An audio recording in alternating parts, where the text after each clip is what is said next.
What do you do when you're faced with a terminal illness like cancer? What do you do when doctors tell you that you have very little time left to live? Well, our last speaker for this conference was in this very situation. But that was 1997 and we're in 2020 today. Arnold Neuhoff, the speaker, is very much alive and well and has assisted multiple people with their health problems. Today he's going to close off this conference by teaching us about hydrotherapy. Hydro for water, therapy for treatment. Water treatment. Now during the session you might have some questions. Drop them in the comments below or hit the Q&A link in the description. We'll answer them at a future event. So like this page to stay updated. Now, for the last session of the Surviving Pandemic Conference, here is Arnold Neuhoff with hydrotherapy and the immune system. Hi there. I'm so glad that you could find the time to attend the Survive a Pandemic Symposium.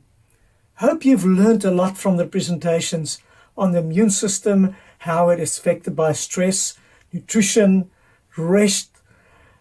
I wish I knew what you have heard 25 years back, and I would probably not have looked death in the eye with terminal cancer if that was the case.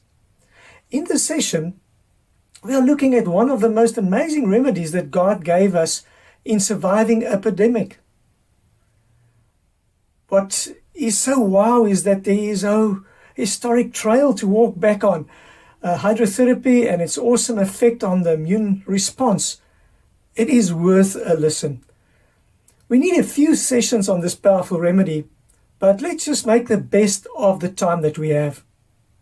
You might have wondered, what is hydrotherapy? Well, it may be defined as the use of water in any of its three forms: solid, liquid or vapor, internally or externally, in the treatment of disease or trauma. So it has a wonderful immune response to protect us and help recover from a virus attack or even trauma like spraining an ankle. As with all the natural remedies that God has given, it is available to everyone.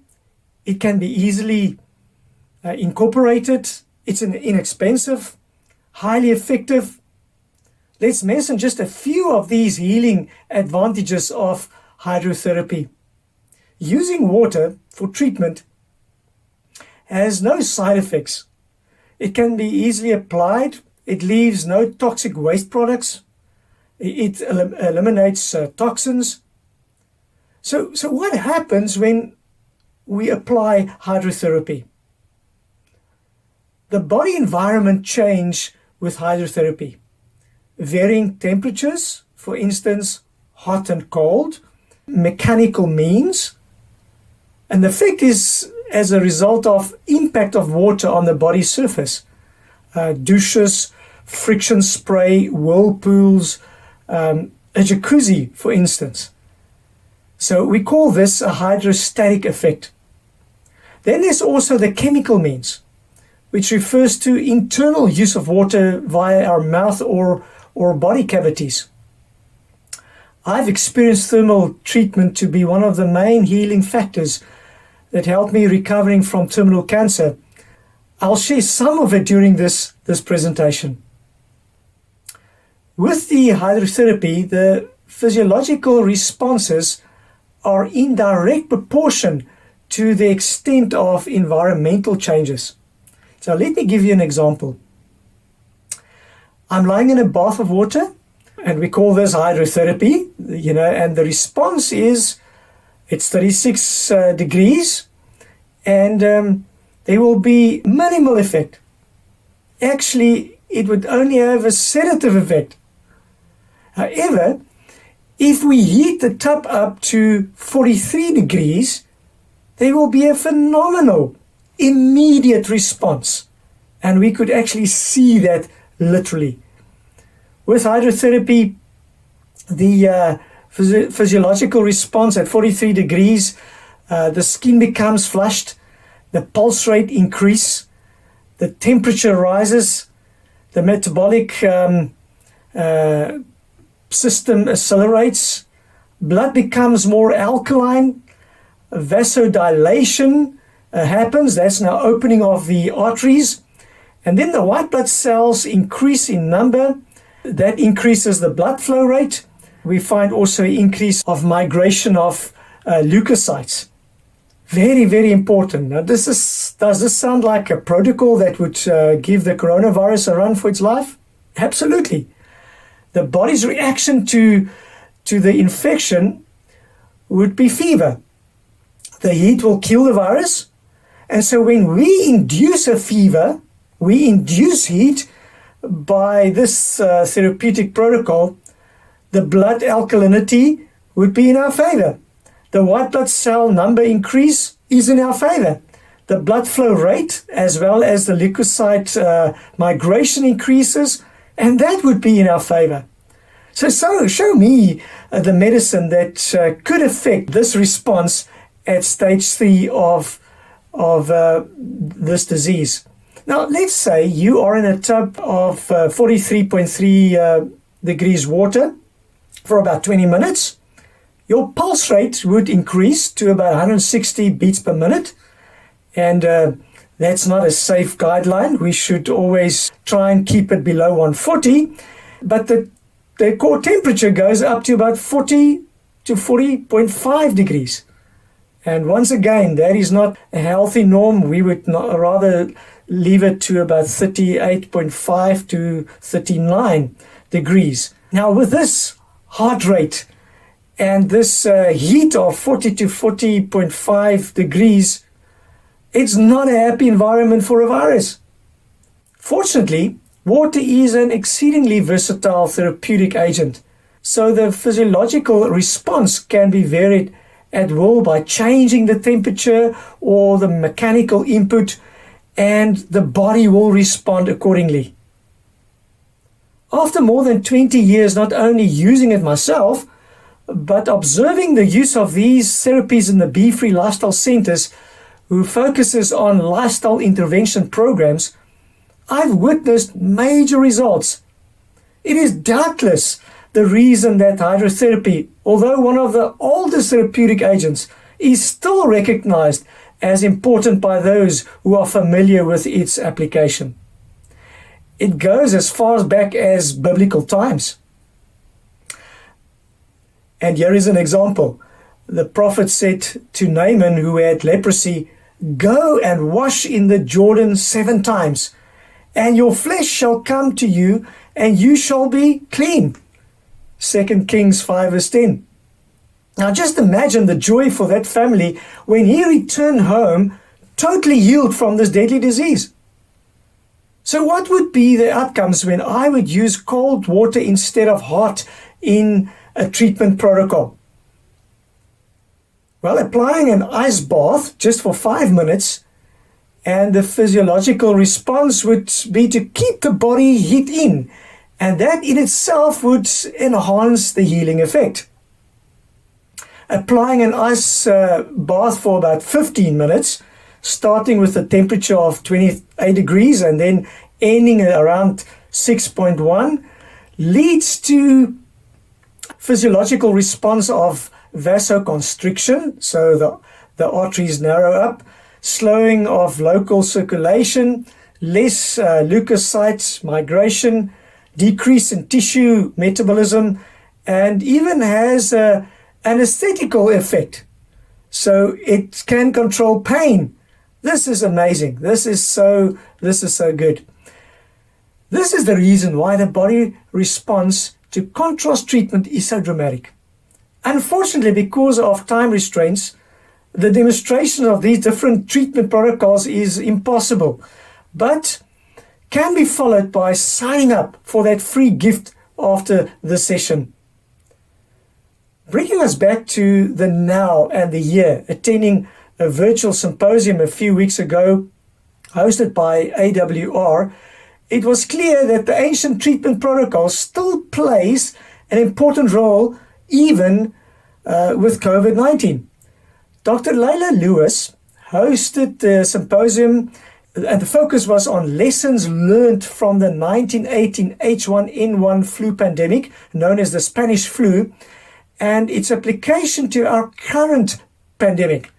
Dr. Zeno Marcel refers to what we know about hydrothermal therapy at this point, and by applying heat of between 38.5 to 41 degrees causes thermal stress, which in turn activates heat shock proteins, which causes dendritic cell activation, which leads to positive immune response and activation of macrophage activity and increased lymphocyte trafficking.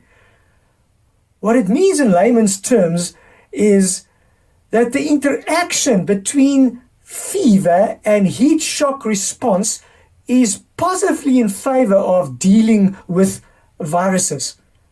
So Dr. Neil Netley shared some 1918 stats that would help us understand how we could deal with COVID-19. Well, let us deal with some of the data from the Spanish flu pandemic.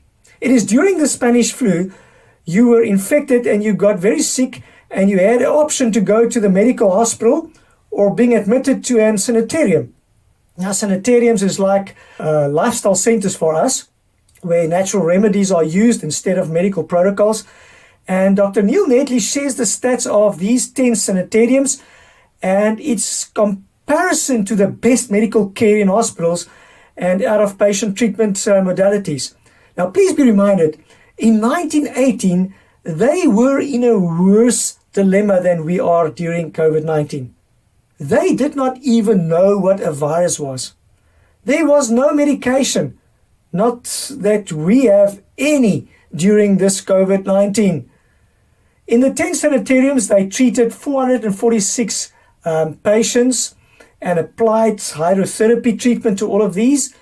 677 were treated in non-supervised settings like a home or in the community. So a total of 1,123 patients were with influenza symptoms were treated. During this Spanish flu pandemic, I want to remind you, there were 50 million people that were lost their lives. Now, in the treatment of 446 patients with influenza in the sanitariums, only 2.4% got pneumonia. 54.4% of those who contracted pneumonia died. It means 1.3% of all those that went to the sanitariums for treatment, they actually lost their lives. Now, in comparison, they recorded the fact that 16.7% contracted pneumonia during the best medical care. So those that were in the hospitals at that point, 16.7% of them contracted pneumonia. There's a 14.3% difference in the outcomes between the best medical care versus the sanitariums that had only 2.4% that contracted pneumonia under their care. Now, there's a lot of variables here, but the one major difference in treatment modality was hydrotherapy. The death rate was 6.7% in the best medical care versus 1.3% in the sanitariums. Now let's get practical and see what they did and what we can do to enhance our innate immune system for the best protection and recovery in the case of an infection. Now, let's look at COVID-19 in more detail. As was explained by Dr. Roger Schwelt, during phase 1 is when infection takes place, and this is where social distancing, sanitizing could help, but there's more than we can do. And we will talk about that a little later. If there is infection, the symptoms normally shows after about 5 days, and this is when phase 2 starts. So with phase 2, only 20% of those infected will get sick and will get into phase 3, that means hospitalization. At this point, self-treatment will be out of our hands. So let's focus on phase 1 and phase 2 and how we can make a difference. If we can just apply this to our own lives, if we can start sharing this with others, there could be a major difference at the end of the day. If only 20% of the people infected, according to the newest statistics, that get seriously ill and needs to be hospitalized, we should therefore aim to lower this percentage and higher the percentage of immune system success. So during this weekend, we spoke numerous times about ways to assist using the New Start principle, but specifically nutrition and sleep. And now we focus on the role of water to accomplish this. Now just imagine, how many lives could we save if the percentage of 80 is lifted to 85%? Dr. John Kelly, a specialist in applied hydrotherapy, gives us some direction in this regard. During phase 1 is when infection takes place, and this is now the time where we could start applying not only the New Start principles, but hydrotherapy. And it plays a major role in activating our innate immune response. So practically, phase 1, COVID-19. We find ourselves in this cycle, and we should now apply lifestyle intervention plus water treatment. That is hydrotherapy. I wish I knew this many years back. I've been using this for the last 20 years. It's most powerful. Even patients who have been plagued with recurring colds for months have found this remedy most effective. So by taking a daily hot shower and ending with a quick cold, many were able to remain free from colds. Now, how do you do this? The concept is really very simple. You switch back and forth between hot and cold water while showering, for example, on a daily basis. So you begin with a hot shower for several minutes. You want to be hot enough that it's going to feel good to cool off. You're going to soap. You're going to wash during this time.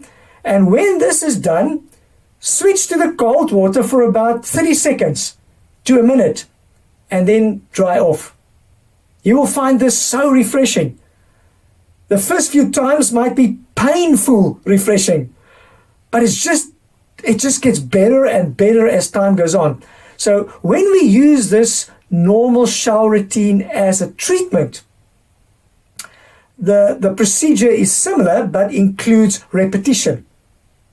So what we'll do is, after 3 minutes of hot water, make it as hot as you can, not burning yourself, but just make it as hot as you can, and then close the tap and open the cold tap for about 30 to 60 seconds.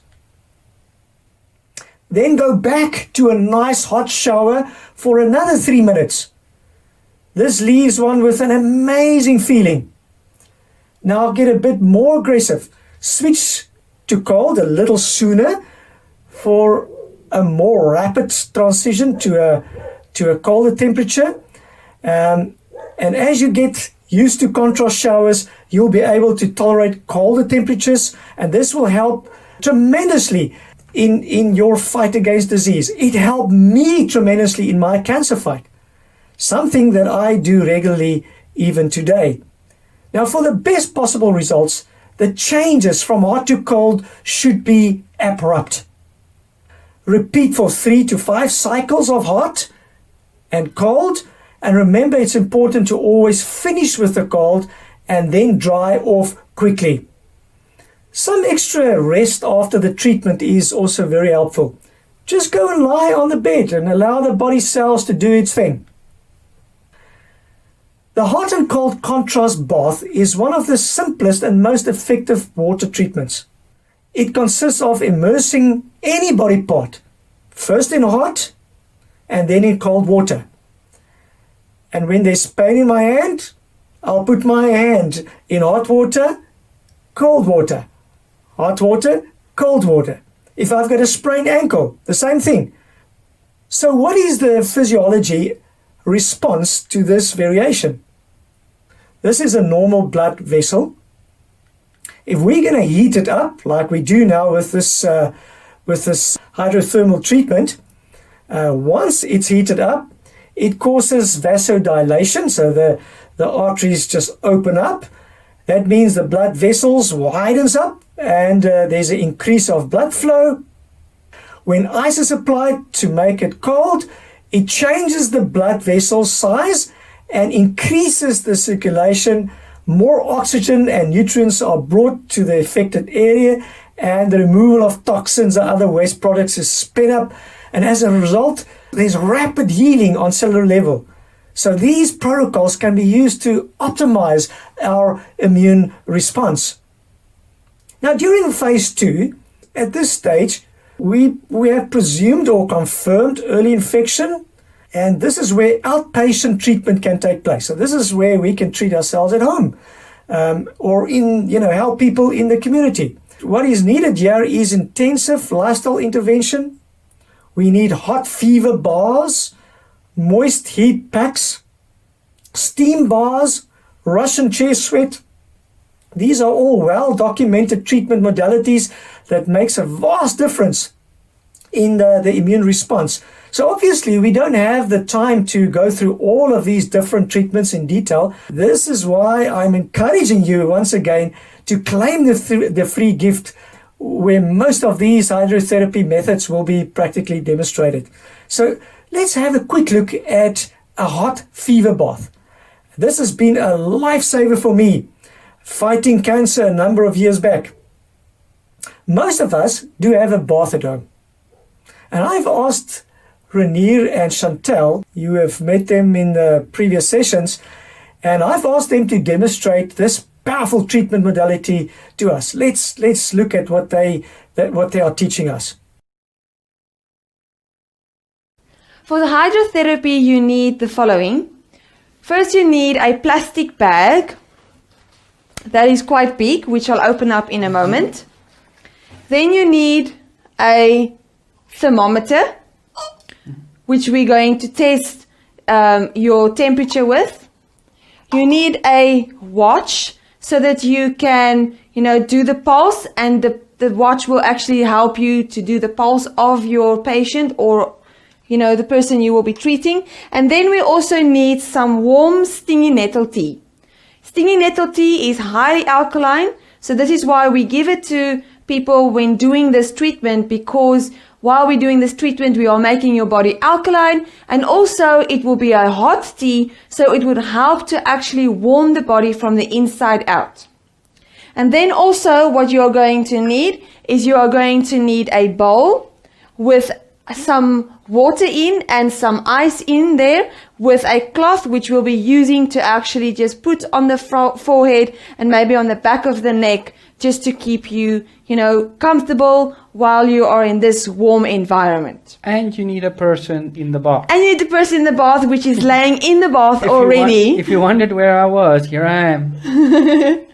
So what we are going to do is, you're going to take your piece of material, Or plastic. Or plastic, sorry. It's actually a plastic. So you need someone that will help you with this process. So you will put the person, obviously, let them lay in the bath. With real water. With real water. So first you will run the water, nice and hot, as hot as what the person can handle it. You don't want to burn the person, but you want it to be as hot as you can handle it. Mm-hmm. Then what you're going to do is, the person will get into the bath. Then we will take the plastic and you will put it over the bath like that. So what I usually do is, I take some stones and I make sure that it stays nice and tight. So I put some stones here. I usually put it around my taps like this, so I can open my tap. And then a stone over here. You can put a stone there in the corner, just so that the plastic stay nice and tight. So the reason why I want to keep open the taps is because when the water is getting too cold, you want to tap, put in some extra hot water so the person will stay warm. Mm-hmm. This person will stay in this hot water for at least 20 minutes. And during that 20 minutes, you will sit with the person. And then what you'll be doing is, you will take the person's temperature. So you just put this in their mouth, underneath their tongue.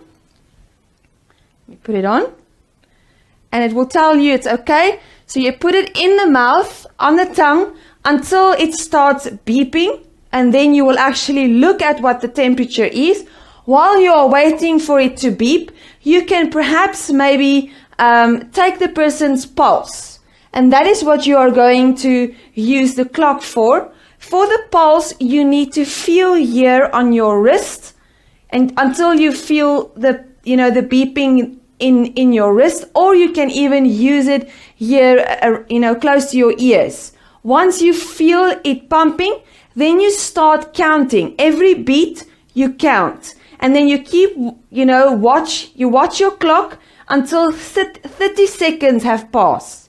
Once 30 seconds have passed, you take the number of beats that you've counted and you times that by 2, and that will be the pulse of the person.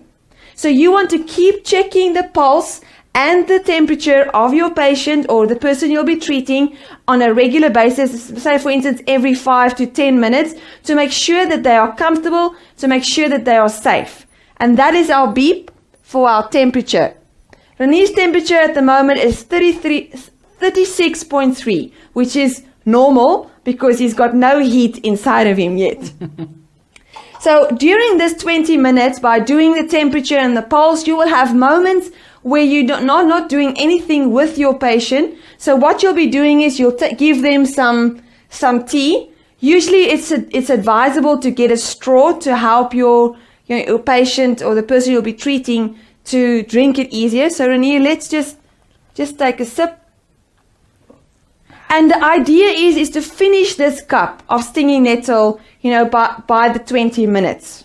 Mm-hmm. And then what you also can do is, if by the time that the person in the bath is starting to get very hot, some of them might start feeling very uncomfortable, you can take this bucket, which has the cloth in.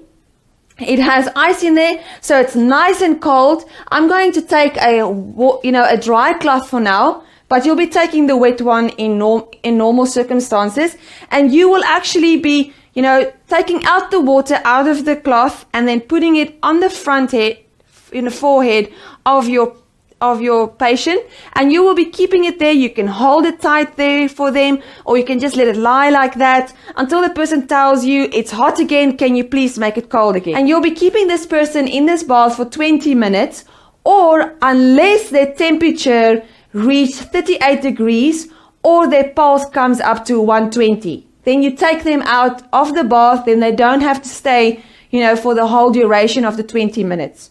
Once this process in the bath is finished, then what the person needs to do is they need to climb into bed with a lot of blankets so that they can sweat. And they stay in there for at least an hour. The process in the bed is really essential. It's very important because that is where the healing takes place. So this is how you do a hydrotherapy. Rainier, is there something you would like to share from in the bath? Don't open the tap. No, I think this is a very good remedy to use. Once again, practically how you can use water to treat your body, to boost your immune system, to fight disease, get healthier so that we can fight back against disease. Yes, and even to get toxins out of your body. Yes. This is a brilliant way to rid your body of toxins, help your body when you're struggling with flu. Even when you want to give your system a boost, you can even do a hydrotherapy. Thank you, Renee and Chantel, for this simple illustration. It means a lot. We notice this is one of a number of treatment modalities. Please ask if we can assist with how to do the others, like moist heat packs, steam bars, Russian chair sweat. Some are demonstrated in the gift, so please register for that. I've used this heart fever bars intensely during my cancer treatment protocol. A virus will have a hard time surviving the onslaught.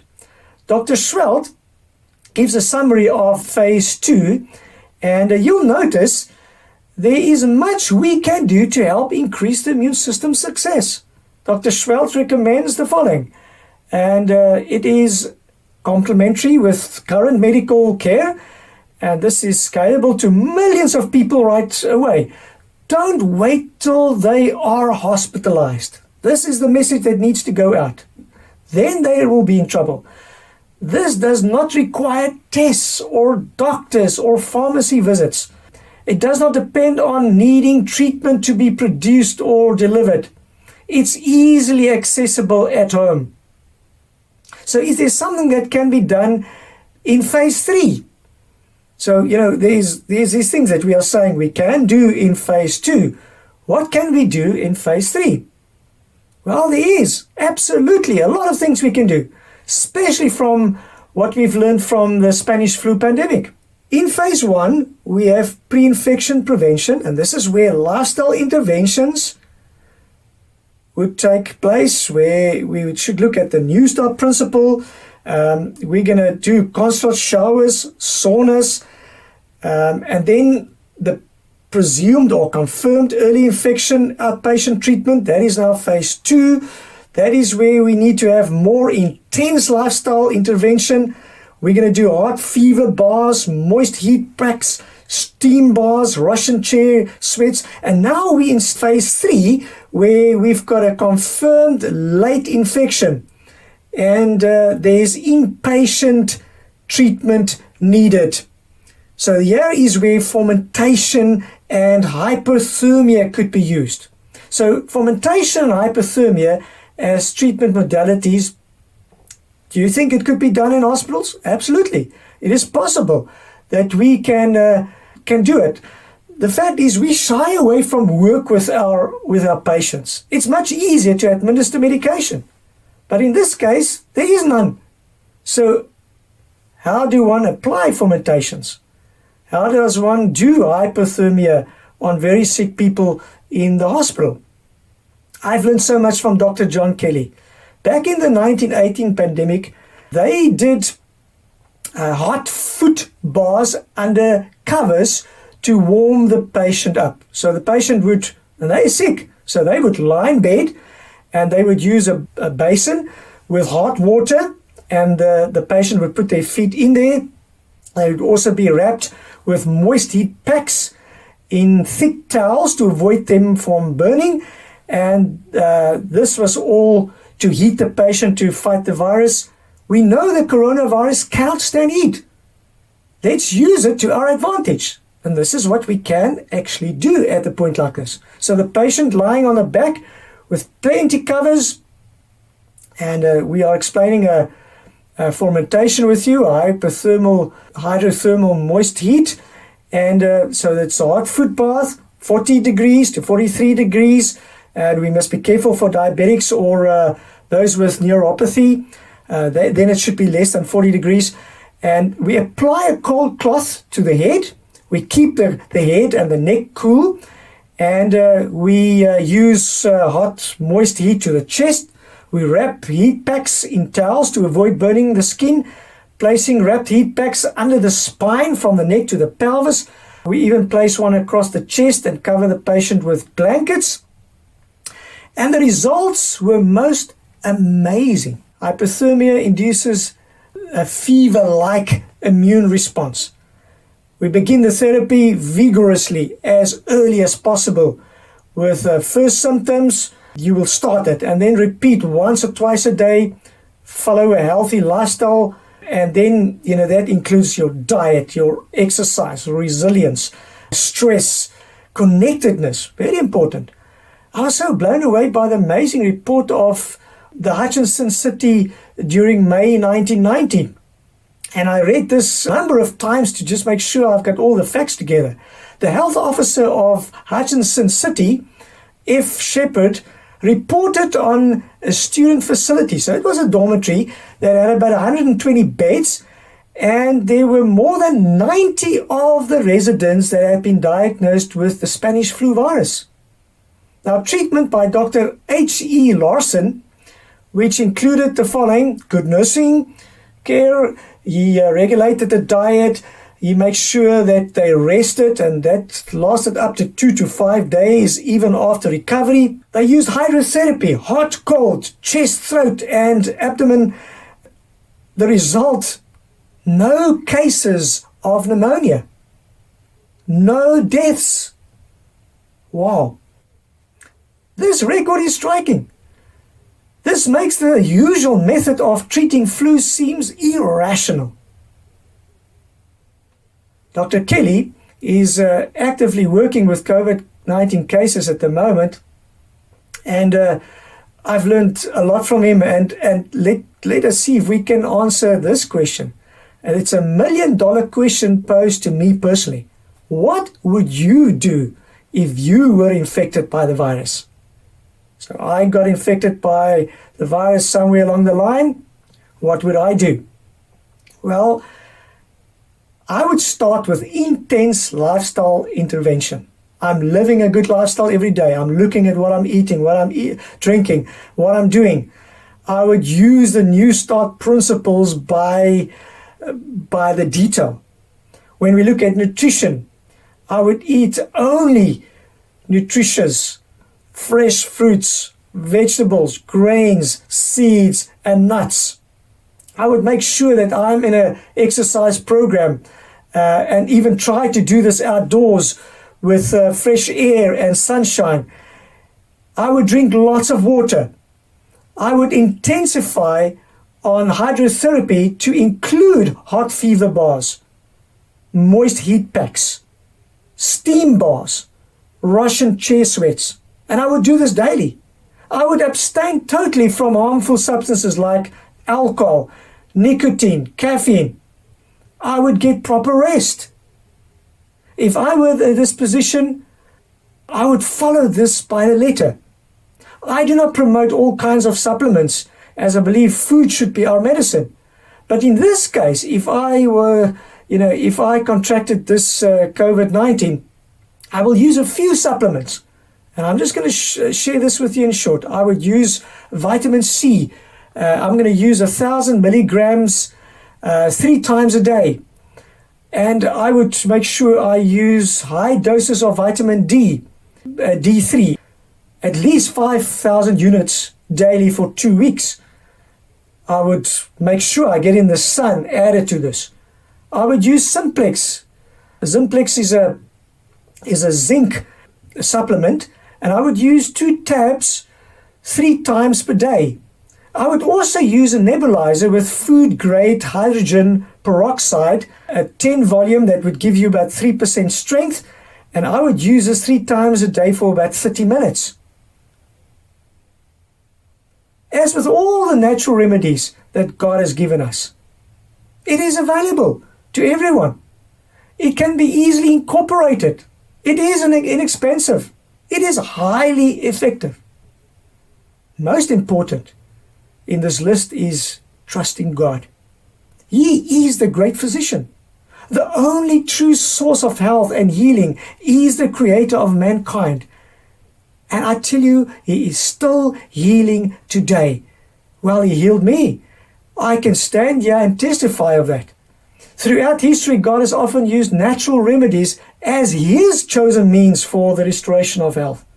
Look at this verse in 2 Kings 5 verse 14. After Naaman was healed, and he went down and dipped 7 times in Jordan, according to the saving of the man of God, and his flesh came again like the flesh of a little boy, and he was healed. You know what's so impressive is the fact that, he was a man in his middle ages. His skin did not have the middle-aged look. It became like a little boy's skin. This is just amazing. God is so good, and he's still the healer. When ill, we, like Naaman, often desire immediate, miraculous healing. Yet God often chose to work in another way. Through simple natural remedies, through the wise use of these health restoring agents, we too may experience the blessing of abundant health. May God protect. May God help you, is my prayer for each one of you. It was so great having you on board. Keep in touch. There's more to come. Stay blessed. Stay safe. And this is my prayer for each one of you. Let me pray with you. Our Father God, you are kind and you are merciful. The fact that we are alive is by your grace. And Lord, we know the reality we live in. And we ask that you would step in and help us, please. That you would intervene for us and help us to know that if we do our part, you will never let us down. You will do your part. Thank you, Lord, for being so good. And I pray for each one that listens to this presentation and the ones before. And may they be blessed with the information. This is my humble prayer in your holy name. Amen. Blessings to you. Keep well. Stay safe. A big thank you to Pastor Arnold for that last session. Guys, we are done. Can you believe it? Time has flown. The weekend is over. Thanks to all of you for sticking with us. We hope that you learned some good, solid, practical principles to help you survive a pandemic. And a big thank you to our speakers as well for putting their presentations together for you and me. That's Dr. Evelyn, Dr. Bruce, and Rainier as well. But two quick things before we go. If you'd like more in-depth information, sign up for the free gift. Check the description for the link. It will take a few seconds, but you'll have access to extra content. And then lastly, we have a special Q&A event planned where the speakers will be back to answer all your tricky questions. Like the page to stay up to date with that event. That is it from us. We hope you've enjoyed surviving a pandemic. We look forward to helping you again in future. Stay safe and stay healthy.